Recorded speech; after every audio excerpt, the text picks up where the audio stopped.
The Henry Doyley Zoo closed the Simmons Aviary due to bird flu in Nebraska and surrounding states. I'm Greta Gady in South Omaha. Now, after 20 big cats died from the bird flu in a sanctuary in Washington, the zoo is taking more precautions to keep their animals safe.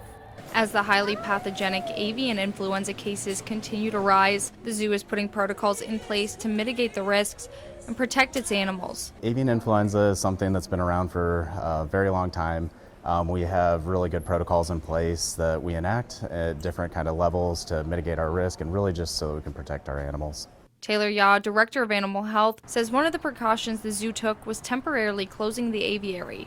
Our guests can still walk on the outside of it. We do have some bird species that we've determined are at lower risk for avian influenza, so you can still see some of the birds. But the birds aren't the only ones at risk. Over the last month, avian influenza that was potentially spread through contaminated meat or respiratory secretions passed through infected birds, killed 20 big cats at a sanctuary in Washington state.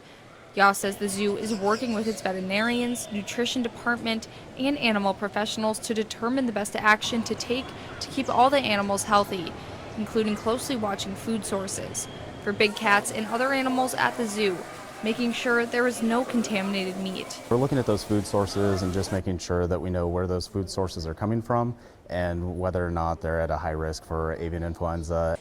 Yaw says the zoo is closely watching the animals and will take further action if needed.